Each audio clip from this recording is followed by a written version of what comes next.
Mulberry.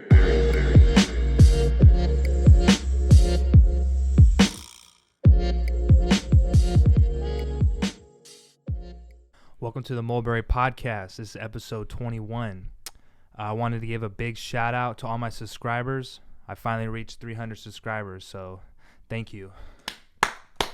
Yay. If you want to follow me on social media, the links will be in the description below for my Twitter and Instagram. Also, head on over to mulberrydreams.com, copy some merch. That'll also be in the description. So yeah, I'm pretty sure this is episode 21, and today I got my pops with me. Yeah. He was on here real early in the podcast. I don't know what episode it was. Yeah. Might have been 3. Someone skipped out on you that 4. day. No, don't be. You're full of shit. No one Yeah. skipped out on me. I wanted Tracer. No, he might have. Yeah. Been. He'll be watching. Tracer. You know. You might have skipped. You got me on and got good feedback from our podcast, and it's all because of Tracer skipped out on you. So that's good. Well, he came on later. Yeah, rad man. Yeah, see. I remember that Yeah. one. Rad man. So you've been adamant about fix your shirt, man. You got to show Yeah, up. man. You got to fix your Night Ranger. I went old school and used to have a shirt like this back in high school.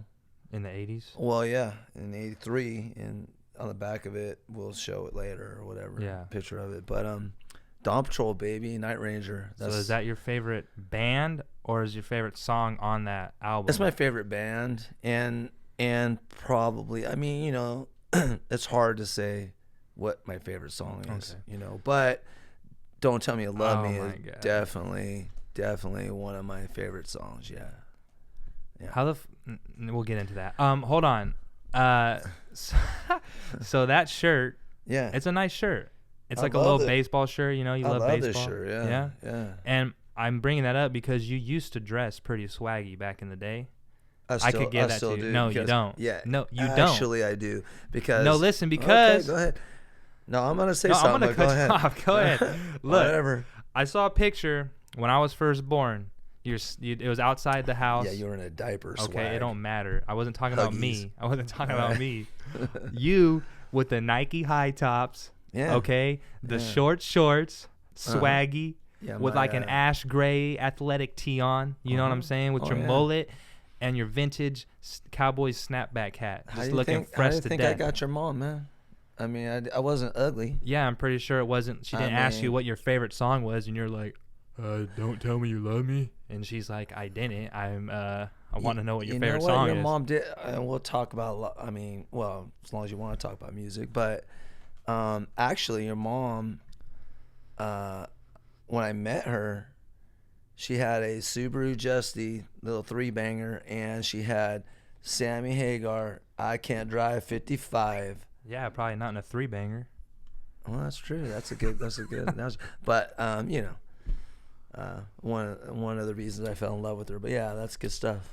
But anyway, my pops wanted me to bring out the vintage Yeah. Dawn Patrol vinyl. I got it at a thrift store in Sacramento, and I brought it home, and he got a hard on. Yeah, check these guys out, man. That's what they used to look like back in the day. You If you got could that see right. that, hopefully it's not a glare. That's why I don't have it up. But yeah, he wanted me to bust that out. He had Yeah, his man, that's Night shirt. Ranger, and in the band, why I love Night Ranger. One of the reasons I love Night Ranger is because it has a guy named Brad Gillis, guitar player in Night Ranger. He's my favorite guitar player of all time, and so he left before they made this album. They were trying to push this album back in probably 81, 82, and none of the record companies wanted anything to do with them, and so Brad Gillis started his own band called the Alameda All Stars, right next to Oakland. And Never heard of him. well, right, but yeah, it was kind of like funk music, you know. But you know, you do what you do. That paid the bills, right? So he did that, and he was driving home, and for anybody that wants to look up real music and guitar gods, Randy Rhoads passed away in a plane accident. He played for Ozzy Osbourne, and he passed away in the plane crash. So who does Sharon and Ozzy Osbourne call? My boy Brad Gillis. So you got to play for Ozzy. Yes. So he was Ozzy. in Night Ranger first. He was in what they called Ranger first. Yeah, what's Night Ranger? Is that like the 6th Ranger that got exiled from Yeah, Power Rangers? I really don't know. I know that their name was Ranger, and then because due to they were trying to push Ranger, and they signed him. I don't know if it was Capitol or whoever it was on the back of that. It'll say on there. The Capitol record? What? Or RCA. It should say on there somewhere. I think it's RCA. Maybe it might be RCA. But anyways, whoever signed them, MCA. So MCA Records was getting sued by some other company because there's some country band, some hit country band that was named Ranger. Yeah. So they said Night Ranger. Yeah, don't fuck with the Texas Rangers. Well, yeah, something like that. But anyways, Night Ranger. But anyways, Brad Gillis was playing with. He filled in for the almighty Randy Rhoads, who is still, if you go top 100 guitar players, he's in the top 5, top 10 of all time, and he died at 25, something like that. I don't know exact age, but young, right? And so you put him top 25 on the guitar list? Shoot, I put him top 10 in my top 10. I mean, that's how high he'd rank. And so, you know, like a Jimi Hendrix, he's my number 1, of course. Jimi Hendrix. Yeah. But he died real young, right? Yeah. So did Randy Rhoads, and it's amazing. They died so young, had such a small, you know. I talked about this on my last podcast. Man. I mean, same with like Biggie and, well, not really Pac. He had a lot more records, but like Biggie, like his stuff is like valued much higher because that's all there is. The limit, like it's limited. Yeah. So like Jimi Hendrix work is very limited and very past the time, so it makes it that much more special. Same with Randy Rhoads. Probably Randy Rhoads, yeah, same thing. And a few other ones probably I'm not think on top of my head, but some greats, and maybe that's why they're great. Kurt Cobain. I was gonna bring up your boy. So me and Dallas, and Kurt Cobain. Hey man, Kurt Cobain. So I'm from the '80s, so of course grunge came and killed my music. I mean, music I love. So hold on, before we get into that, for you, music was a way for you to escape reality through what, like casing and like more upbeat? Sure. Well, I mean, I always liked music even when I was younger. So I had a tape recorder when I was younger, and I used to listen to Casey Kasem's Top 40. Okay. Casey Kasem Top 40, you know, and they count down number 40, and he always had a story, and I got into it the way he was great. Right. And he would tell a story about maybe the band member, and then get into their kids or their mom, and almost have you crying, man. It's kind of like Vince Scully with baseball. Yeah. Is Casey Kasem with music, and it goes hand in hand, you know. And Casey Kasem, I mean, I could still hear his voice.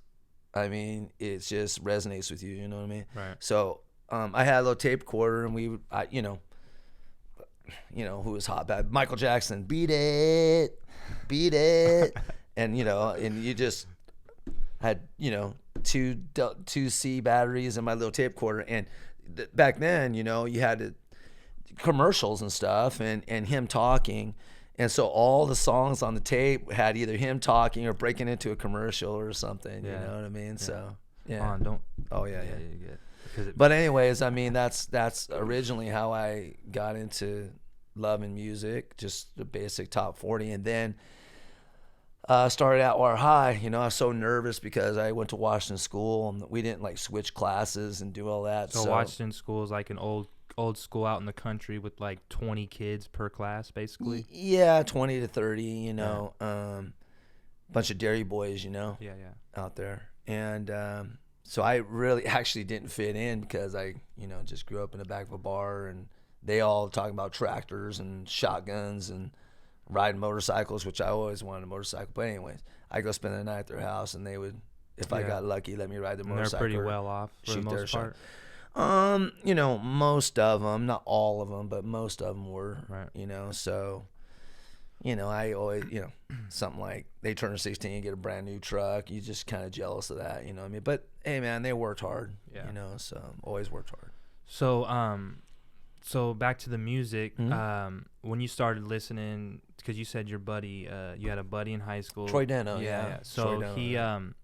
when you started listening to music like Shout Out the Devil and like watching the music videos and stuff, like what did Grandma and Grandpa think of that when they would see you like watching MTV back when MTV actually had music videos? Yeah. So my dad. Now, what did Grandpa say? Well, your mom always says I'm a lot like my dad, and in this case it's true, because when I hear some song and I'm going around yapping it and like on purpose changing the name, like making fun of it, so your grandpa Rod would say, hey, is that Night Stranger or is that Grove Ranger? Or he would just add some crap. He did that up till his old age. He would do that and shit. It annoyed me. And so your mom laughs when I do that to you guys, because she goes, you just get so pissed off when you know your dad. Yeah. So that's kind of cool now, but during the time I'd be like, you always think Night I don't want to be Ranger, anything, Dad. Yeah, exactly. It's Night Ranger. I remember coming home one time because Troy had taped, because I didn't get MTV and stuff. See, I lived out in the country. I got 3 stations: NBC, CBS, ABC. That's it. Actually, NBC, you had to hold the, if it turned the antenna, you wouldn't get it in. But anyways, so alls I get I think it was every Sunday is Dick Clark on Sunday, and if you're lucky, you got to see one of these bands, Poison or something come on. You're like, oh shit, they're lip syncing. They're not even really singing, So I didn't even know about live music yet, you know. And they lip synced the what? Oh, they lip synced all their songs when they come on the TV. Like they were live. Like they're performing live. Yeah, but they're it's a like, music video. And you could tell because they never. No, it's not a music video. They were being live. Like they were playing. They'd be all set up like they were playing. But they weren't playing. Right. Why did they do that? I think that it had to do with just wanting to sound exactly like everybody wanted to sound, because that's what you liked, right? Me personally, after the first few concerts I went to, I didn't like, because I was used to it sounding like it's supposed to sound on the radio. So you hear a song on the radio, and then you go and expect that. That's really not what you get. But what I've learned to appreciate is, like Night Ranger, I've probably seen them the most. And every time it could be a little different. And what's cool about Night Ranger is Brad Gillis will play a Aussie tune. And, Jack Blaze was in the Damn Yankees. He'll play a Damn Yankees tune. Right. And the other guitar player was in Alice Cooper. They'll play an Alice Cooper tune. And that really gets me going. I like that. That's when they kind of veer off. Yeah, it definitely gets me off. And but guitar playing has always got my rocks off. That's how I just love guitar players. Right. And then later I became into, everybody calls it the rhythm section. I learned to appreciate just the bass and the drums, because so I got into interviews and where they came from and stuff like that. And I started realizing the bass and the drums is where it starts. That's the rhythm section, and everything else feeds off that. So in Led Zeppelin, you got Jason Bonham, and I forget the bass player's name. I should know that, but he's badass. I know that, and those two guys are legendary, and then it feeds off of that. You know what I mean? Yeah. And so, anyways, going back to Troy Dano in high school, jumping into that. I just was trying to survive, and I was playing football, and I just met him at football, and he's my buddy, so we eat lunch together, and he had, there's no so there was a Walkman. Put the cassette player on with the earphones, and that was like the high tech thing. Not everybody had that. It probably cost $45-$50, but that was like $250 now. Yeah. And you're like, fuck, man, I can't afford that. You know what I mean? So Troy, always had the nice shit, And so, anyways, he was listening to it, he's like, at lunch, you're like, what the drinking hell is his that? Capri Sun, Capri Suns were hot back then, man. Capri Suns. They've been around that long? Oh, man, the Capri Suns was it. So he was sucking on a Capri Sun without the straw, because it was cool to drink it without the straw.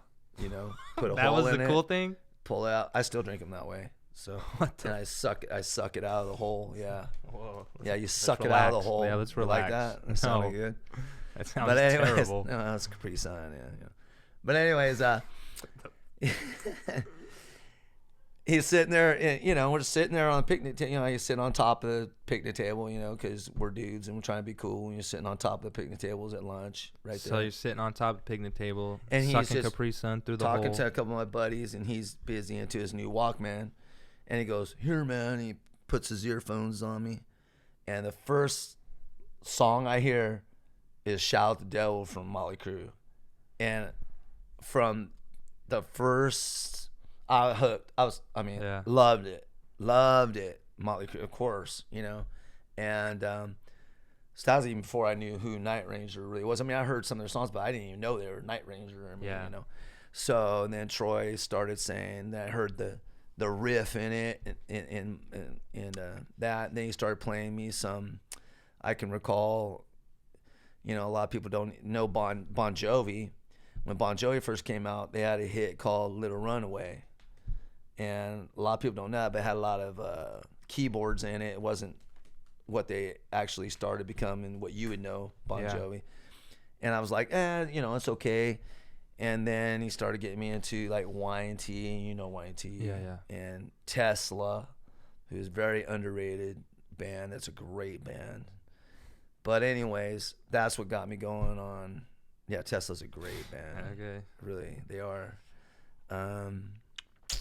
So anyways. Well, because I remember you telling me like, oh, do you hear that, like the bass? And I was like, no, I don't. Yeah, I don't hear any of that. But now I can hear all that. Yeah. But and another great band you can hear. It's only a 3-man band, and you can hear the bass. The and everything. Outfield. Well, I like the Outfield, but I'm not talking about the Outfield. No, I'm talking about Rush. Yeah, Rush. I like Rush. Neil Peart, rest in peace. Passed away For not so real, long rest ago. in peace, Yeah. man. Okay, John Bonham for Led Zeppelin, and then Neil Peart for me. I mean, that's how good that guy was. The best. I mean, the best. I'd pay $150 to go watch his drum solo. Straight up. Some of the best shit you ever hear, man. All you got to do is put Tom Sawyer on. You know that. Yeah. And it's I always thought a girl sang that when I was younger. Well, yeah. And a lot of people don't like Rush because of Geddy's voice. But I like it. I've learned to like it. But, see, I always have looked past a lot. So you like rap, and I like the beats in some of it. Well, I might not necessarily like the message or something, but well, you got to look at it like it's all inflated, just like Right. just like an action movie. Yeah. If you were to watch that critically, you'd be like, that would never happen.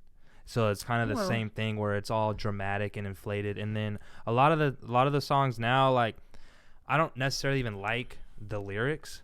I like the beats. That's really what, like, the producers and the beat makers are like really underrated nowadays. Especially, they got to put in the most work to make a good song, because unless you're like Kendrick Lamar or like J. Cole, someone who's like really lyrical, and like sending an actual message, most rappers are not really saying much.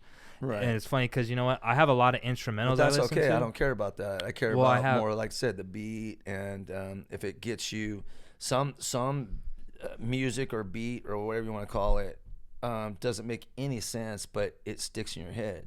Exactly. That's what I'm saying. So like, there's a lot of instrumentals that I listen to because I really don't care who fucking Lil Porcupine's talking about on the beat, or Right. you know what I'm saying, or Lil Snowball. I don't care. Right. Sometimes the beats just they're dope. Right. But no, because music nowadays is like really watered down. I think so. I still like it. And I hate on grunge for the most part. Now there's some grunge that I like. I mean, I love grunge has had a lot of influence in yeah. almost every genre nowadays. Yeah, it has. It's but so has even further back, because I even Kurt Cobain would tell you, his influences were from 70s and 80s rock gods and stuff. Yeah, and then he was a. Now listen, this is where you brought it up, so I'm gonna talk about it. Kurt Cobain is a great. Hey man, he was a great musician, but when they say, okay, Kurt Cobain's in the top 50 guitar players of all time. He could be top 50. I you didn't don't- like where he was I sitting don't at. even, they leave way too many people that I know out that are so underrated that Kurt Cobain couldn't hold their jockstrap, man. You know what I'm saying? And I'll tell you, I'll give you a perfect example. And I'm not hating on women or anything when I say this, okay? But Joan Jett isn't the top 100 guitar player of all time, and she's in the Rolling Stone top 100 player of all time. Give me a fucking break. There's no list that people agree with. That's true. It is. It's all. It's biased. Yeah, it is. And But nowadays, I'm you just gotta telling include. you- well, you gotta include everyone. So you gotta throw in Joan Jett. And she's great, and I love her. I'm not saying I don't love her. I'm not even saying I don't like. Love's a little too stretched for me with Kurt Cobain, but I like some of his stuff. But to say he was a guitar god or Joan Jett's a guitar god, no. Well, And I'm gonna argue Cobain's that. probably more of I'm gonna argue that forever. He's You all. know what I mean? Maybe not So- just a guitarist by itself. Right. More of a complete artist. He was Well, a great complete artist. And that's But what to- Prince was. Right. So Right. okay. But I will say, I learned to appreciate.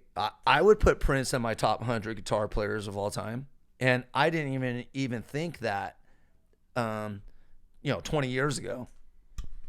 No way. But when he went to the Rock and Roll Hall of Fame, and he played that shit, and even Billy Gibbons from ZZ Top, I love that guy. Right. He, if he's one of those guys that a lot of people look up to, and I just love the guy. And so a lot of guitar gods, even now, would be like, oh man, Billy Gibbons was an influence on mine, or this and that. And he met Prince like later too. Not probably about 5 years before he died. And he's seen him on that when I forget what he played actually. But anyways, he was there to play a song for someone getting inducted into the Rock and Roll Hall of Fame. And there was some great, some iconic musicians on the same stage. You know how like 5 or 6 of them would get together and play the same song? Yeah. And he stole the show, man. Prince did. He blew everybody else away. And so Billy Gibb. How did he do? Did he get clowned on during the Super Bowl? No, I thought he did good in the Super Bowl. I think he got a lot of good reviews. Oh, everybody's okay. going to get I was young, so I didn't really clowned know. on here or there, I guess, because, everybody's going to hate. But he did good. I thought so, yeah. I need to go back and watch that. I remember Yeah, I seeing thought it, but so. I didn't even know, like... Prince I've always liked. It's just, I regret so much. Of course, he's gone now, right? So you look back and you go... Yeah, everyone likes someone more when they're dead. Well, yeah. I hate to put or that. admits it. Well, I hate to say it like that, but I think you don't I wish I appreciate would've what went he... and seen him, You don't appreciate him until they're gone. It's like, damn. Then you go Right. back and listen, and you're like, wow. You know? And again, I didn't realize he was such a great guitar player until you start doing little. I started watching more interviews and paying attention what some of these musicians would say and who their influences were. And Well, then what you go people listen, who and then know you go who watch knew what. watch them live, and then you see like, oh, Yeah. Well, then, like I said, that obviously he's playing live, and to watch him play. But when you see Prince sing and dance and move, he's an entertainer, man. Definitely, You entertainer. there's not a lot of. Jimi Hendrix had it, you see footage of him, and it's like it comes through them. You can see it come through them, and there's not a lot of guys that do that, Well, because there's a difference between a musician and an entertainer. Right. Those guys who can make But he was great. both. No, that's what I'm saying. Yeah, he was so both. he's like someone who can make great music and then go perform that with everything else that they bring to the table. It just makes them that much more special. Right. And I've never met a lot of these people that I've learned to. I don't know if I say idolize, but appreciate. And you're going off of what other people are saying, right? You didn't mean, but I have certain musicians that I've liked over a long period of time and have listened to and watched them You take their speak. word for So it you more kinda- than... Yeah, like Billy Gibbons, I would definitely take his word for it if he said that. And he did. he doesn't like give a lot of praise to a lot of different people. He talks a lot about technique and stuff like that, but to hear him call out a name like Prince, and especially being so different from his type of music, and they actually sat down and had a conversation. He told this conversation that they had. It's just a random meeting. And he said they talked all night. Like, it was just random. He walked into a restaurant, so Prince seen him. And that's another cool thing when a younger guy sees an older guy and reaches out to him, and then that makes them feel like that's respect, you know. And then he went and sat, hey, you know, Prince wants to talk to you. And he's like, Prince, you know, that's not even the same kind of genre. They wouldn't think that I would even have a conversation with this guy. But see, playing the electric guitar isn't that old. No, it's not really. No, it goes back to. So if you're great at it, I mean, if you're Beatles, one of those, really, you know, and stuff like that. But that's really not that long ago. And if you're one of those dudes, like, and you play guitar, it doesn't matter what genre you're in. Like, you respect. You know who's good at what. I mean, you had to pick up that guitar, get an influence from somewhere. Yeah, or an inspiration. I like all kinds of music, and it doesn't have to necessarily be guitar. I mean, I love guitar, but I've learned to appreciate other stuff, you know, and learn to appreciate, like I said, the rhythm section of a band, or even, you know, and by the way, I've always liked hip hop and some rap. Some I don't. But you like LL Cool J a lot, huh? I love LL Cool J. Yeah, I love Beastie Boys. Yeah, you know, and actually I like the Beastie Boys because they tried to incorporate the rock with the rap. They had to back then to make it, and then as they branched out, they turned to just rap. You know, well, because it became more popular. Well, yeah, and it took over like late '90s, and then from then it just took over. You got to throw it out completely to those guys and people like. Well, you used to listen to like Tone Loc. And all them, Tone like Loc, even older. That's like old rap. Yeah, and who's the dude that sang the Humpty Dance? Yeah, who is that? I don't know who it was, but I remember you showed me that. Yeah, I forget his name right now. It'll come to me. But yeah, there's guys like that. The 80s were weird, man. The 80s were cool because you could go from genre to genre, and it was normal because MTV really helped out with that. Yeah. You know what I mean? And MTV was just off. It just came out. Actually, they'll talk. There's interviews with Night Ranger that talk about how they were on all the time. Like, they played "Don't Tell Me You Love Me" because MTV first came out, and then it became a 24/7, like 24 hours, just showed videos. I mean, they didn't have all this real time. What do you call it? Reality TV stuff, and I'm not a big fan of it. Me, I'm not either. I'm not a big fan. I'd rather watch music videos. But that's what's on MTV, and all the people like that shit, you know. But I miss all the videos and stuff. But I definitely wouldn't want to hear even my favorite song, "Don't Tell Me You Love Me," 15 times circulated in a 24-hour period. And that's what Brad Gillis said in an interview just recently. He said they would actually play that thing because they didn't have any footage yet because it was just coming out.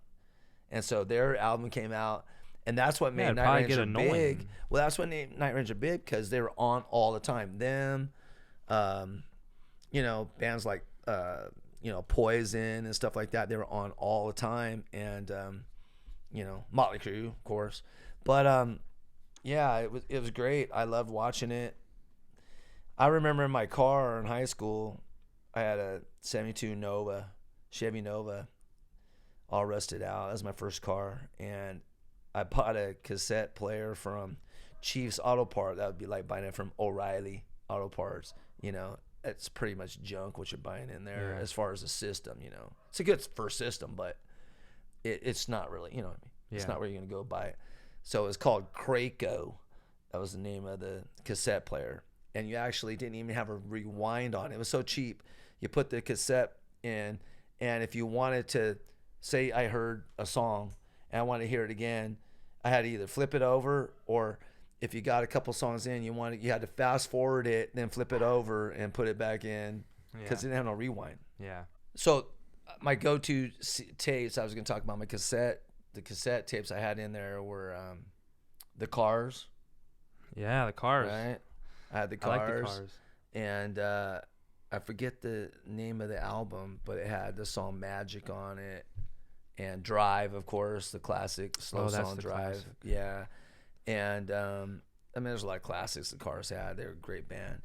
And so that was the cassette I had in there. And the other cassette I had in there was Huey Lewis and the News, and that was called Sports. And that's a great album, actually. So both of those. I mean, you could listen to them front to back, and you wouldn't have to. I wouldn't have to use my fast forward thing. You met Huey Lewis, huh? I did. Yeah, that was at one of your BMX races back in the day. And his son was racing, and everybody was like, "Oh, there's Huey Lewis," and me, I was like, "I'll go talk to him." I just walked up to him and said, "Hey, Huey," and he goes, "Hey, how you doing?" He was just by himself, And I sat there and I talked to him for about 10 minutes. Everybody was still afraid to come over and talk to him, but we did.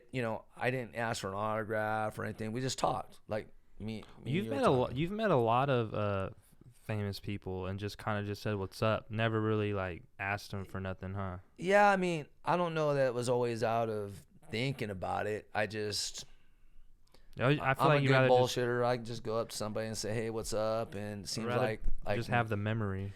Yeah, we had me and you had a conversation. Well, all four of us had a conversation with Eddie George. Eddie George, yeah, at Disneyland while we were in line. But what did you?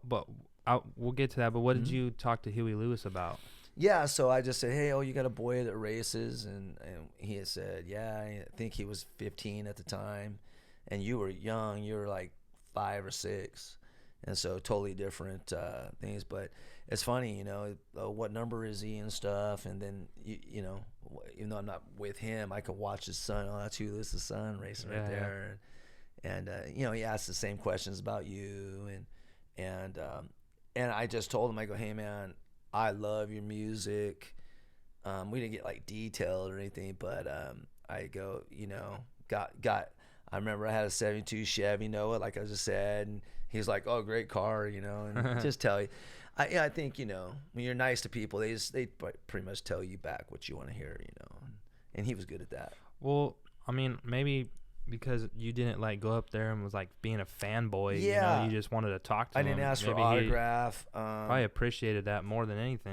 I can't remember exactly what my first thing was when I went up, but and then I said, "You mind if I sit down and talk to you?" Or I don't know what I said. He's like, "Yeah, man, sit down." And we, he had a soda or something drinking. I was drinking, and I think I said, "Hey man, I'm trying to be weird or anything, but anything you need, man, I'm right over here. I got, beer, soda, water, whatever." So, and, of course, he ain't gonna, he's like, "I don't know this guy." Yeah. But I remember, you remember Wayne Schwartzman? Yeah. So we had our easy. He was sitting in the shade. Yeah, well, when we first spotted him, he was sitting under, I think it was my easy up. When you first spotted Huey Lewis? Yeah. At that particular, he's been to a few of them, but this is in Bakersfield. And Wayne goes, "What the fuck is this? Who's this clown?" And everybody else was there going, "Dude, that's Huey Lewis." Yeah, that's Huey Lewis. And of course, Wayne, "Give a fuck who it is. Beat his fucking ass. Get out, beat his shit out of there." Think he's. And then that made it even worse because he's like, "Oh, Mr. got money and this and that." And dude, he totally had, and he probably did, but if you met Huey Lewis, you wouldn't think, and if you didn't know who he was, he wore jeans, tennis shoes, t-shirt. Totally just looked like a not rock star. Totally, yeah, totally like a dad. And he heard, because Wayne, he heard him. And he dipped up out of there. Well, he kind of dipped up out of there. Yeah, exactly. And then I was like, "Wayne, shit, man." And I was that's my idol, Wayne. Well, yeah. He's like, "I don't give a fuck," because the girls all were excited, and of course, being one of the girls, I guess I was. Oh man, that's Huey Lewis. But I was like, love to meet him. And anyway, so he's walking around, and then your mom, "Hey, there he is, right there." And I was like, "I'm gonna go talk to him." And we were around 5-6 people, and they were all watching when I went out there. You know what I mean? I just walked up to him and started talking to him. Yeah. And I think that's what I did. I think I apologized. Like, "Hey, that's one of my buddies. He didn't mean anything. We didn't know who you were, and you know. But hey, my shade's your shade, man, and you know. Is it hot out there? Oh, Bakersfield, dude. That's the fucking. That's the arm. That's the second armpit of California. Yeah. Well, everyone has two armpits. Stockton's the first armpit of California. Yeah, Stockton. And Bakersfield's definitely not far behind it. X is gonna watch this, and he gonna let me know. X. Hey man, I love you, X. But yeah, I deliver on Charter Way at 2 a.m. X, you know what I'm talking about, brother. That's all I have to say. Yep. It's not a pretty place at 2 o'clock in the morning, but yeah. So you also grew up, you know, obviously being a Dodgers fan, being a baseball fan. Yeah, you know that. You like how the Dodgers are doing so far? Yeah, they're doing good. That's what worries me all the time. You know, when you do good, just like, you know, Cowboys, Lakers. You know, when they start out real good, or we're gonna are they gonna do good when it matters? We're gonna be exactly. Dodgers and Cowboys seem to have a problem with that, don't they? Yeah, man. You know, but they'll get the first round, you know, first seed in the playoffs, right? When me and you and Lynn lose. Yeah, that's how it goes. I mean, of course, it's exciting because it seems like they're always there. They're always in the hunt. And I guess that's what I try to tell people. Everybody's like, they choke. Hey, man, like when you talk to an A's fan, I'm like, wouldn't you like to be there every year? I mean, they have been here or there, but it's not. The Dodgers have won the national. I mean, what is it? How many years in a row now? A lot. Yeah. I don't know the exact number. It's at least 6 or 7. But the NL West, well, I'm worried about the Padres, man. It's Slam Diego, man. I mean, I really am worried about the Padres. Dude, I can't even hate on them, man. I like them. Well, I like that team, man. And you know I don't like Machado, but he's a great player. But I don't like him. But I like Tatis. Tatis is good. I actually like him. I like his energy he brings, and that whole thing when he hit that home run off the Rangers on 3-0. Now, I got a little old school in me. You know I Dude. do. But really old school. They used to slide into the shortstop, second baseman, and try to take their knees out. Not when you're up 10 runs. Okay, but you're gonna cry when you get a bomb hit off you. How about you don't? I'm just saying, it is a little ridiculous. You got to wave the red flag. Okay, what about did anyone cry about Atlanta when they beat the the Marlins 29-9 2 days ago? No, but you just told me about that. I didn't even know about that. But MLB was hyping them up. That's an NL record. They're like, oh, that's a record. Yeah, 29-9, 29 runs in one baseball game. If I'm on the Marlins, I'm never gonna forget you did that. I'm just telling you how I feel. Or you should be like, wow, we suck. Well, okay, probably both. But are you gonna go up there and just get struck out? I'm a competitive person. So if you make me look bad on purpose, you done one at 15-5. Okay. Now you're gonna go to 29 on me. Let's flip the roles. You're a competitive person. Yeah. If you see a ball to hit, doesn't matter what the score is. Are you gonna hit it? Are you gonna swing? I don't know if. You want him to? I don't know if I'm gonna take a yard because I can. I'm serious. It's hard to hit. I'm not saying I wouldn't try to just poke it out there somewhere and let you try to make a play on it. It's hard to hit a home run, dude. Hey, dude. It's not like they purposely okay, I'm gonna hit a home run this pitch. All I'm saying is there's a time to let your foot out the pedal, bro. Are you gonna stand there and let the whole 9 up and down get struck out? Just okay, guys, we're not gonna swing the rest of the game. We're just gonna go up there and stand. I mean, I would be I'm more mad. I'm not a pro, but maybe I might change at that point. Like, hey man, hold on. Hey, let's get to the hotel, okay? I gotta play a game tomorrow. I would be more mad. We already won this game. I would be more mad. You know, if I was on the Marlins, I'd be more mad if you just stopped playing. Well, the rest of the okay, game. So what I'm saying is you could still make it look respectable and not, you know what I mean? Dude. Okay, they're MLB players. It's like the NFL.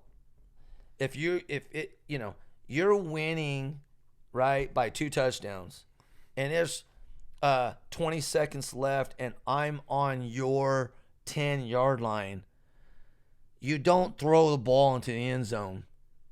Well, if there's 20 seconds left, you're not going to run it either. You're just going to take a knee. Well, I'm just saying, okay, more time on Okay, that. But you know what? You can make the argument. You're not going to try to jam it in the end zone. If you hand it off and you run into the end zone, you get in the end zone, okay. But that's what I'm trying to say. There's a happy medium there. And that is, and by the way, That's not necessarily true. People would argue that too. That you should. You just can argue it all down. day long. I'm just telling you how I feel. That's all I'm telling you. But also, you have the higher percentage of getting one of your players hurt. If you're already winning, we don't want to hurt none of our players. So take him out, put the second, third string in at that point. Well, that's why you run out the clock and you take a knee. Call it a day. Okay. Baseball, dude, you're going up there. Dude. Okay, let's take in NFL. You got 5 minutes left in the game, and you're up 40 fucking points. Run the ball. You're just gonna run it. Okay, that's what I'm saying. How do you do that in baseball? Not swing? No, you swing, but I ain't digging in trying to take a yard. Dude, these dudes don't even. Dude, how many half-ass swings have you seen that go out? Okay, dude. But okay, so if I see that, then I'm not gonna get mad. Tatis just swung the bat. Well, here's another thing. Here's another thing. I'm going yard every time. If you hit a home run and when you're up 15 or more and you flip that fucking bat, I'm going to go get that bat and bury it in your head. That's what I'm going to do. That's different. Or talk shit around the bases all the way around. Depends on the team. If it's the Astros, I don't give a shit. You are right. If it's the Astros, I'm going to score 45 fucking runs if I can. And I'm going to talk shit every time I go around because they cheated. They're cheaters. And we all know that. Dude, and also, Rangers suck, man. No, you said Miami. But the Rangers with Tatis, with the Padres, that was against the Rangers. Oh, okay. Mm-hmm. Those teams have nothing to do with each other. Sorry that you suck and the Padres came to town and whipped that ass. Next time, if you don't want Tatis to hit I'm obviously not the only one who thinks that, right? What are you talking about? I'm talking about social media. Some people started blowing it up, or some of the old school boys started not liking it, right? No. Dudes like real old school dudes, like Johnny Bench and them, said keep swinging that bat. Some of them, but not all of them. Well, you know what? I'm on Johnny Bench's side. Okay, you can be that. He's a legend. He is, and I love him. He's not an analysis. I love Johnny Bench, but it doesn't mean I agree with him on this subject. Man, if you don't want Tatis to hit a bomb off you, walk him. Yeah, well. Don't throw a 3-0 pitch when you're down. It doesn't matter anyway. You don't need to throw it right down the middle. What the whole point they're talking about is not even how many runs they scored. It's that you're up that many runs and you swung at a 3-0 pitch and you took it yard. You fucking right, boy. I'm doing that every time. No, you take a 3-0 pitch. Not no more. Hey, and I'll tell you what, no, that's why no one likes baseball. He wouldn't have got no flack if he would have hit a 3-1. That's why no one likes baseball. I'm just telling you, that's how I feel. That's Guess how many people taught. Reported on that and checked in baseball when that happened. Just telling everyone. Just telling you, you get mad at me when Jock Peterson doesn't swing at the first fucking pitch, but yet you think it's no big deal when Tatis hits a 3-0 one out when he's already up 15 runs. I don't care if Jock hits a home run every time. No, but you were giving me a hard time about that, about me yelling at him about not swinging at the first pitch. That was big, dude. I made that point because you are extra dramatic when the Dodgers are playing. Hey, man. Just because I say it don't make it right. Just because you say it don't make it right. But that's why you have a podcast and we're talking about it. That's fine. Dude, it is competitive sport, and they are all major league teams. They're all professionals. You can say the same thing about NFL, so why would you run it and not throw it? We don't want to hurt your players. No. You don't want to have your quarterback drop back and potentially get sacked when you're up by 25? Well, okay, see? Okay, so how about when you run out of pitchers and you bring in dipshit McFucktard from Justin Turner to come in and pitch, and everybody's laughing because he's throwing why? If you're up by 15, how come you don't do that? If you're up by 15? Yeah. Okay. Well, no, you wouldn't do that, but I'm saying if the team's losing by 15. Right. Would you just put a position player? No. I'm just saying that. I'm just using that for example. That's like saying I don't give a shit anymore. No, so that's on the not. Other side, okay, yeah, it is because it's saying, okay, I'm going to save my relievers. So you take out your good players. Tatis shouldn't even been in the ball game then. How many dudes are in the dugout, Dad? There's enough to fill another squad. Is there? Yeah. There's a whole nother 9. At least, and what if they all go yard? Okay, then you showed. There's no difference. There is. Dude, there's not a difference between Tatis and your second string player. hitting a home run ball on a 3-0 pitch, I wouldn't. Rangers would still be mad at that. No, they wouldn't, because you took out your best player. You take out Machado. You take out Tatis, and that would be enough. They don't do that in baseball. Yeah, they do all the Hardly. time. All the time they do that. Take out your. Yeah, they do. In the 7th, 8th inning, because they're resting them. You done won the game. Oh, Dad. Dude. The only thing you're out there is trying to inflate your fucking numbers for no reason. No, he's not. But Tatis wasn't even trying to do that, man. Really? Yeah. He just is it swung with one hand and it went out of the ballpark. Huh? Okay, let me make 1 point for you. You hit the ball 3 times out of 10. That's a potential all-star. He is an all-star. He's going to be an all-star. He's going to be the starting shortstop all-star. I'm not talking about Tatis. I'm saying in general, in MLB. Okay. 30%. I understand it, but he's not that. He's the best player right now in the league, probably. You're not let me finish. 30% is considered really good in baseball. So that shows you You're how. telling me that? I don't know that. And that's why I don't understand why you don't agree with me, because how hard is it to hit a baseball, much less hit it out of the park? It does not matter if it's a 3-0 pitch and it's coming right down the middle. You still have to make contact with it, and it still has to go out. That was just like the Astros. How many times he knew what was coming? How many times have you seen? He knew what was coming, and he made a great swing on it. Yeah, you got to hit it. Because how many times have you seen Bellinger or Muncy or whoever? So why are you mad at the Astros then? Huh? Because they actually cheated. That's the same. You knew. So because they knew what was coming. You're still guessing if he's throwing it right down the middle. He could not have thrown it down They knew what the was coming. Okay, yeah, I know. I have no sympathy for the 3-0 Astros. A 3-0 pitch when you're up by 15 is coming straight down the middle, man. I'm letting loose. And he did, and he got cream pied for it. Yeah, he got cream. Whoa. Yeah. Wow. And I still remember you like, oh, these guys are. And I'm like, well, dude, they're crybabies because they suck, man. Whatever. Hey, I'm telling you, the Yankees do crap like that all the time, dude. They don't let up. Well, they don't care. They got 26 World Series. Not this year. They're in like 3rd or 4th place right now. They got 26. They got their own problems to worry about right now. They have 26 World Series. Yeah, that's a little excessive. Yeah, because the second place only has if you're 8. not a Yankees fan. If you're a Yankees fan, I'm sure you don't think it's very. Like, I want another one. Every year, everybody wants one. It's so stupid, man. Well, because people pick and choose when they want to be mad. First of all, over the same shit. They had someone that was named after that. They named a candy bar after Babe Ruth. Okay. Oh my god! And that's not even a good candy bar. No, but he was a great player. Okay, and then they had Roger Maris. Should I go on? I'm gonna be that? devil's app. Yeah, Lou Gehrig. Yeah, Lou Gehrig. Right. I mean, I told you I can keep going. You want me to keep going? I'm gonna go out on a limb and say, man, the competition was trash back then. All right, you could say that. I won't say that.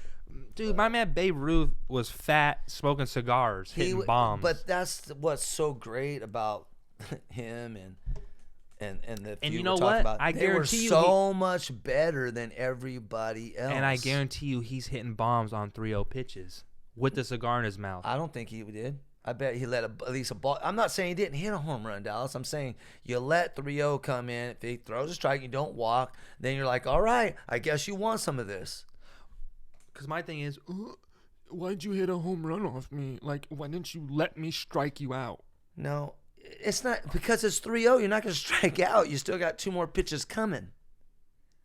Now he's going to probably throw going to be a strike because if you don't want to walk me, then I'm going to hit the ball. I might even take 2 pitches. Okay. Learn to locate.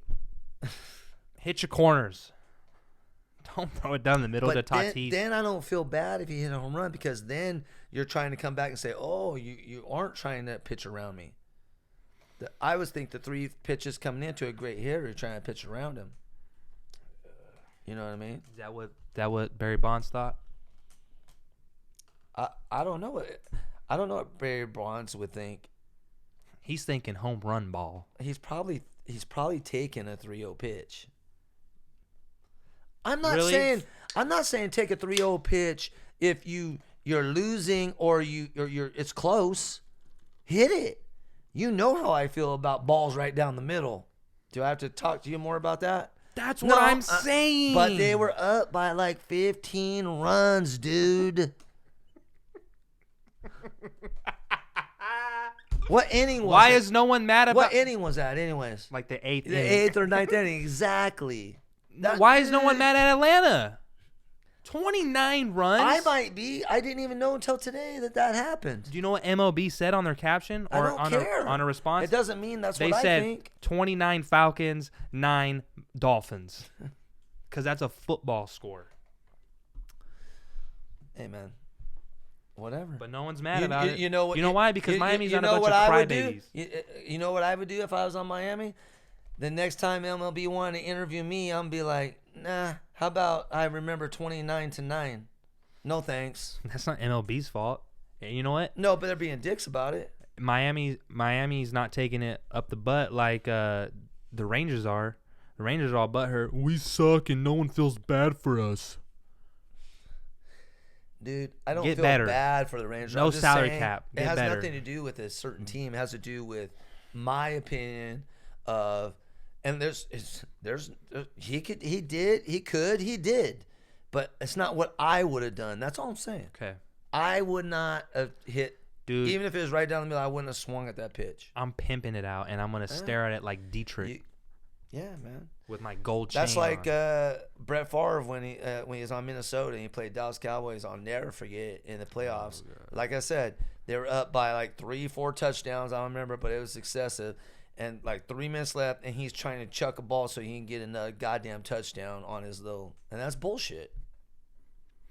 What's the difference between Kershaw getting strikeouts? What's the difference between the pitcher striking out, doing a no-hitter, throwing a perfect game? That's not fair. Sure it is. The game's on the line. The game's on the line. That's the difference. Why don't we let up? Why don't we give him a couple hits or so, man? We're up 10-0.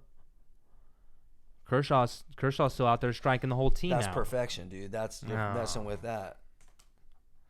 Oh. How many? Oh, you want to talk about percentages? How many people? I'm have just thrown playing no devil's hitters? advocate. But I'm just saying, yeah. But, Hardly, dude. Much less perfect games. No. What you said, 30% of hitters hit. I'm sure it's way less. No, it's of way a less. Person throwing no hitter. Yeah, it's probably like 2%. How many people even 1%. thrown a perfect game? I don't even know. It's not very many. No, maybe. So now you're chasing, like, I would say, perfection. You know what I mean? Tatis already hit a home run or two in that goddamn game. He hit a game. I'm sure he hit 1 or 2. Dude, come on. Well, okay, as a And manager. I'm not even saying not to hit the home run. I don't mind if he hit the home run on 3-1. Hit on 3-0. Sorry. You know. That's what happens when you go against the best player. But anyways, The ball's this big to him. He's hitting it. I'm sure you edit half of this out. Jesus. I'm not.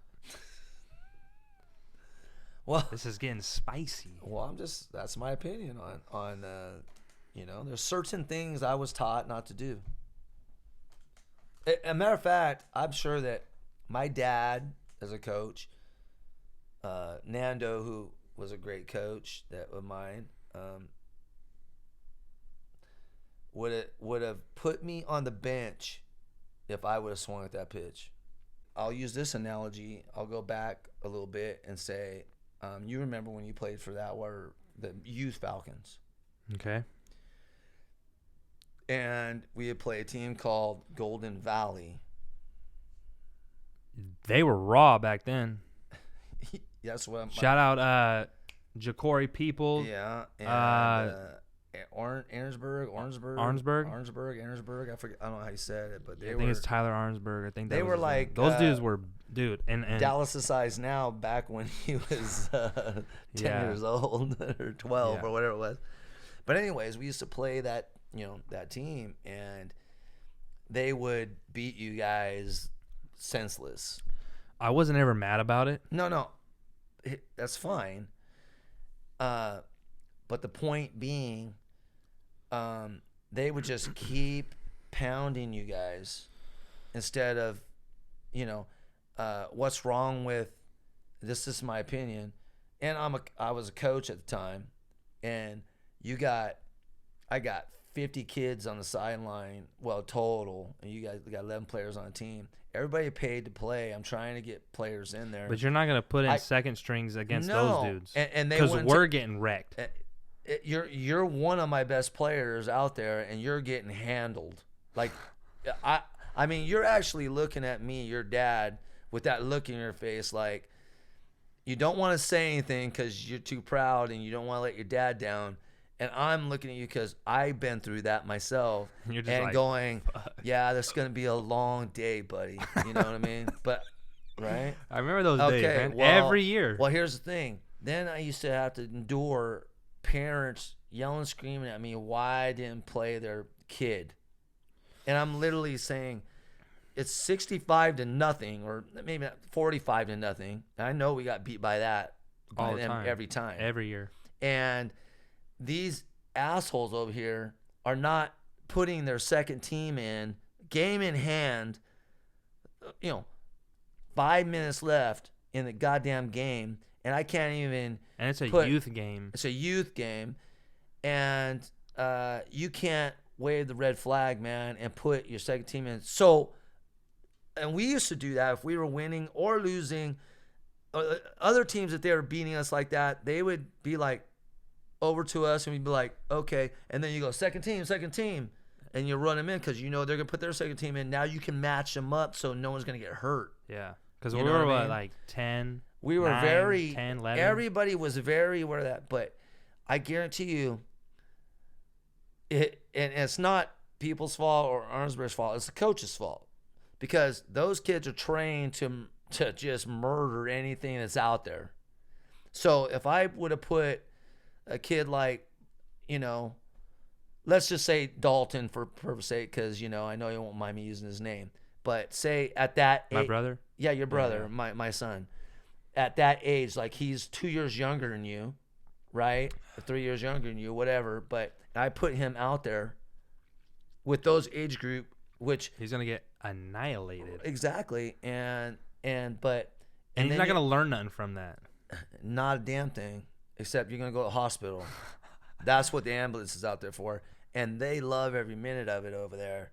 And you're just going, hey man, I'm just trying at this point teach my kids the right things to do and what not to do and stuff, and teach. But you, because of testosterone or whatever the reason is, and they always claim that, oh well, it has to do with seeding, about how many points you score and stuff, and it may have, but man, you got 45 on us to nothing. I mean, who else is scoring 45-0 that you have to worry about your seeding? They always seeded number one. Yeah, because they did that to everybody. But I'm glad it wasn't like that in high school, because right. I mean that's a totally different. No, it's a different because you guys should, because you cut. Some people don't make the team. Freshmen don't cut, right? But by sophomore, well, maybe we didn't even need to cut because no one wanted to play anymore. Well, that's the thing. At that age. Now you're if you're out 15, there, you 16, want to be out there. Yeah, and you realize who's the better players, and they're going to play. Yeah. You realize you're out there basically for support and to try to learn, and you love the game, but you're not going to see the field on game day. Pretty much. I am glad that I did play youth football. I don't regret playing from when I was 8, to 18. That's 10 years of football. But if I have kids, like I'm most likely not gonna let them play youth. I just had this conversation with. Probably just gonna let them play. I'll do flag football. Right. You can learn all the fundamentals and technique that you need to learn to go to high school, right. And that's when you can put the pads on. If I had to do it all over again, which I don't, I wouldn't have played you so young, or your brother. I would not have played you at 8 years old. No way. And I barely turned 8. I was like basically 7. Yeah, but again,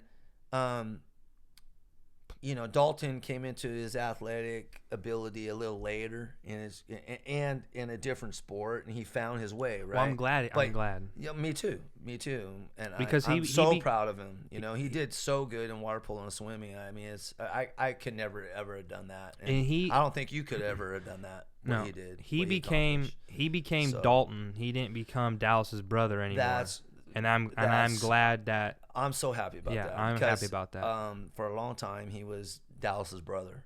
Yeah. And I still remember John Delmasso when he was coaches. He called him. He goes, "Oh, you're Dallas's brother." And Dalton said, this when he was younger, and you're probably barely playing football. And he goes, "I'm Dalton." And John Delmasso, you know how much I love John. He goes, "You know what, Dalton? You are right. You are an individual. You are Dalton Hooford." And then he ended up coaching him, Yeah. And he always laughed about it. He always bring it up to me. He'd be like, "Man, that was classic." Yeah. He goes, "That kid's gonna go far. Why? He knows what he doesn't like. He's an individual, and he wants to. I'm Dalton. Yeah. That's Dallas. I'm not Dallas's brother, and I'm not. Yeah. And I liked it. He liked it. I was just thinking about that the other day, and I'm glad that he found his way. But what I'm saying is, you at the time, you were always fast. You had that, you could run, which in any sport pretty much is gonna get you by, and then you learn, and then you're gonna excel, right? And I think you knew that. You know what I mean? You had even in basketball. Couldn't shoot all that great, but you could sort of run up and down the court and maybe play some defense and hustle and try, and that's why you made the team. That's why what's his name didn't cut you guys at Mitchell, Actually, you, Dalton Jeffries, and Dalton Beatty, and those two guys are great baseball players. But that basketball team all was three, no joke. they were no joke, but you three weren't very good. But why he did not do it? You guys try because you guys are very, very athletic, and you were very competitive. And he told me, he goes, "Look," and he even told me, he goes, "Those three wouldn't have made the team if I had to cut, but I'm not going to cut them." They had like 16 dudes on that team. And he even said, for that reason, and all of you guys are getting like A's and B's. Great grades, and he goes, "I can't it's like punishing them for doing good." He goes, "I can't do that." So I remember that team because the starting team, I remember it was like Joe Marquez. Yeah, Joe Marquez. All the Buhat kids. Yeah, all the Buhat kids. Joe Marquez, but what is the tall kid's name? Roger. They were great. And Roger Clauser. So what they would do is go out, and they loved you guys being on a team. It was fantastic, but I felt kind of bad because you want to talk about stats. Those kids could have had fantastic stats, off the chart stats, but they would go out and kick ass, and then we would play, and then to let you play, and they loved watching you guys play. I remember that. It was great. But I used to be thinking, because as a competitive person, and like you said, I want to always be on the court and keep going. And I was like, man, they could run. They could run up the score, but they don't, and they're okay with it. Yeah. And I was like, man, I'm selfish for even thinking that, because they loved you guys and cheered you on. I was like, wow, man, that's pretty. And I never really cared for basketball, but I know I enjoyed being on that. That was team. a fun team. It was. They were. And all the parents that usually you have a parent that has a really good kid, and they're like, they'd be like, Dallas shouldn't even be out there. What the hell? My kid should be out there dunking and getting, whatever, Yeah. But all of them were cool, and all of them treated you just like they would treat their own kids. Man, this is great. It was good. Yeah. And those are fun times. The sucky times is when you get a parent that thinks their kid's the greatest. And listen, and I've learned this. Every parent should think their kid's the greatest, because that's a good parent. They just love their kid. But as you know, as a dad, I'm tough. I'm very, still to this day, tough on you. I'm tough on Dalton, and it's just my way. And I think there's a reason for that. I love you, and I want you guys to succeed in life, and I think that life is tough. And if I'm easy on you, you're going to think life's easy. It's not easy. And especially look at what's going on these days. It's not easy. It's damn apocalypse. So anyways, I just think that parents, need to, everybody out there needs to give a coach, a teacher, and even other parents a little bit of a break, okay? Because they're trying, man, and, next time you want to yell at a coach or and I've done my share of that, but it was payback, right? I got it too in return. So I've seen both sides of that. But when your kid's not doing what maybe you think he should be doing or whatever, I mean, cut him a slack. And I felt like I had to take 2 steps back with Dalton. I think it helped him, right? And I'm not taking credit for that. I'm just saying that sometimes you got to be like, okay, buddy, you don't have to play football like your brother, or you don't have to play whatever like your brother. I'm going to let you do your thing. And when you can take a step back, and it's hard because you know how I am about baseball. I wanted you and your brother to play baseball, and you guys just eventually weren't. You liked it. I kind of wish I took it more serious. Well, you and Dalton both and that's the one thing about Dalton and you, but Dalton, he loved to play basketball. Yeah, I don't think you really cared either way. Care. But he really liked basketball. He just wasn't good at basketball. He wasn't that good.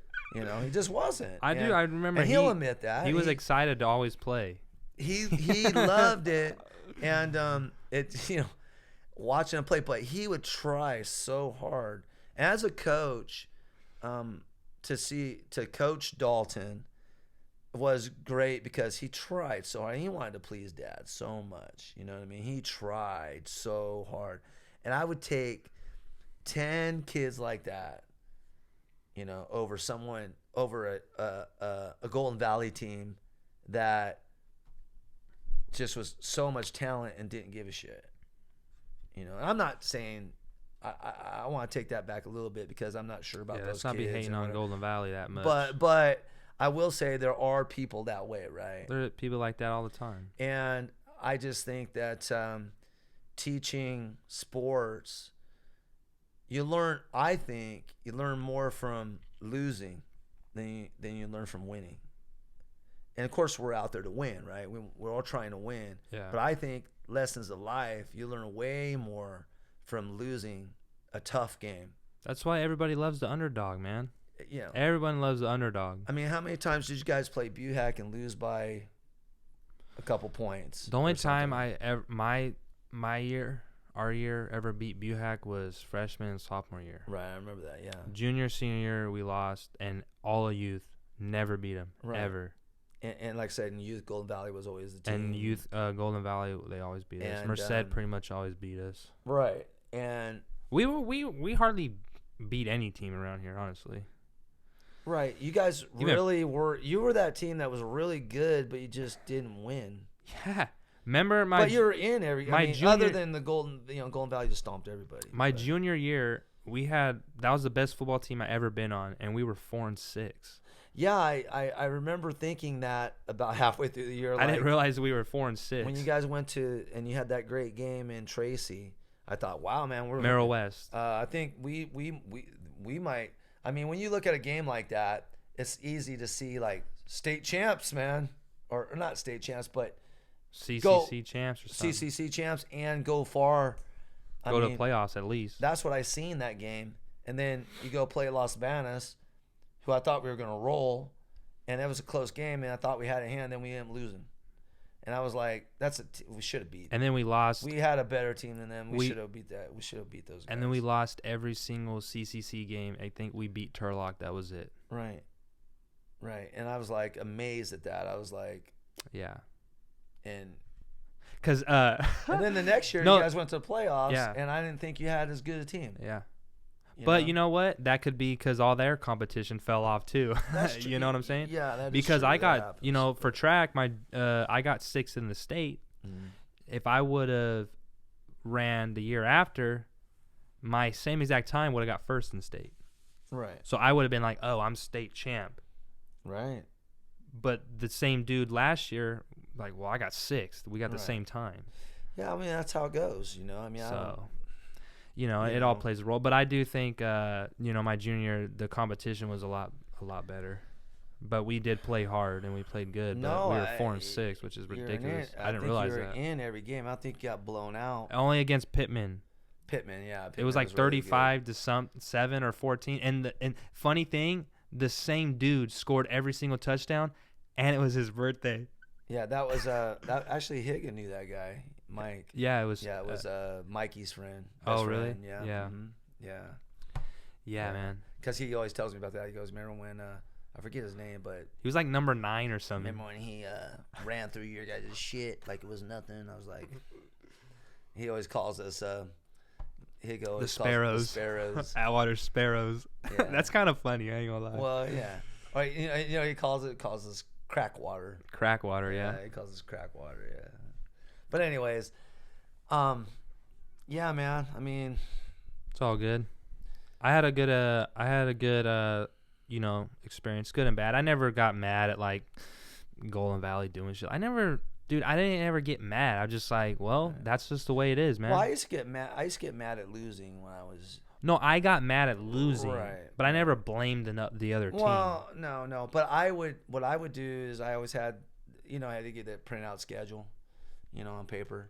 I put it by my bed in my room, and, and you always had that one team that you lost by just like you just wanted to beat so bad, but you just couldn't. Yep. And so. In baseball, I usually play everybody either 2 or 3 times, but in this case it was 2 times. And Winton was the team that was good, and then you had these little teams like El Nido, Plainsburg. We were Washington when you were younger, little county schools, yeah. And so I had believe me, man, I always put a W, mostly W's, but this was the team that always gave us fits, right? So W. Man, went home. Hillmar.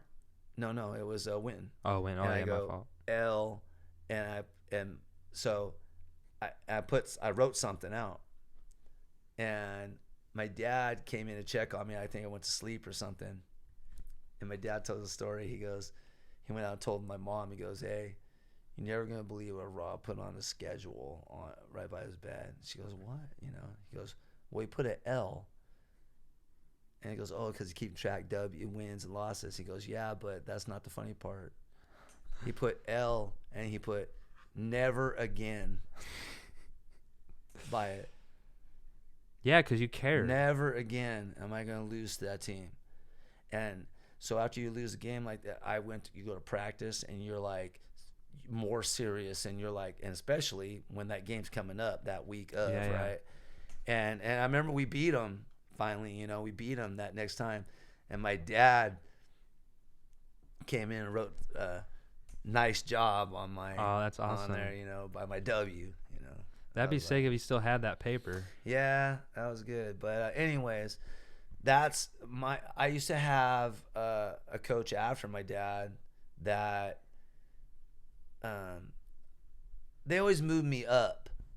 Like I played with my class one year, and the next year I was going to shine in that, but they moved me up. And then they would catch up to me the next year, right? And then they moved me up. So that's why I played with Scott Sherman, and that's how I know Trent, because Trent was one up, his brother. Right. So I played with him 1 year, and then I played with Trent and those guys 1 year, and then when they got to high school, then they came up, played. Yeah. But I remember the coach of Pony League, which was right for high school, one of them, and he goes, I was MVP on the team and all that. I just pitched, did everything right, and I was just so serious all the time. I had fun because I want to win. I was just competitive, but I was never that funny guy back then like I became in high school later. That I was just serious all the time. And I remember going to the banquet, which I knew I was going to get MVP. I mean, I knew it. Everybody knew it, And I go and get to that point. Last trophy of the night, right? Rob Hooford, come up and get your MVP. Yeah.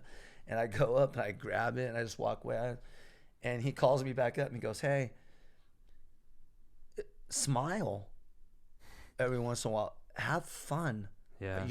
You're a kid, And I wanted to be an adult so bad when I was a kid. I wanted to grow up I don't know if a lot of people are that way and they go, man, I wish I could go back and be a kid and actually be a kid.